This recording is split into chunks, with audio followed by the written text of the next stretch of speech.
मित्रांनो, खूप मजेदार बनणारी आज ही बोंबील फ्रायची रेसिपी करतो आणि खूप याच्यामध्ये एक मजेदार असा मसाला यूज करतो. मी वेगळ्या टाईपचा ट्राय करतोय.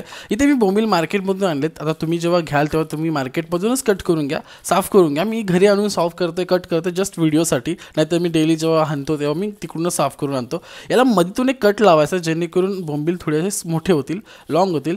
याच्यावरती काय करायचं मित्रांनो, याचं पाणी आपल्याला काढायचं, पूर्ण ड्राय करायचं. त्यासाठी मी चॉपरवरती एक वजन ठेवणार आहे प्लेटचं आहे आणि खालच्या साईडने थोडंसं क्रॉस करणार जेणेकरून पाणी एक साईडला निघून जाईल.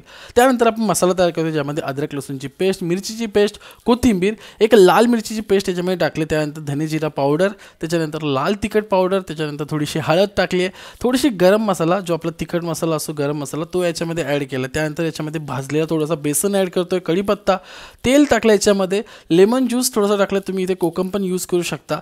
हे सगळं टाकून याच्यामध्ये मी ना आपली खडा पावडर टाकली, म्हणजे खडा मसाला पावडर सुद्धा, जी एक मजेदार असा फ्लेवर आणते. त्यानंतर हे सगळं मसाल्याची पेस्ट आपण पूर्ण बोंबीलला मस्त लावून घेणार आहे आणि मजेदार अशी मसाज करून घेणार आहे.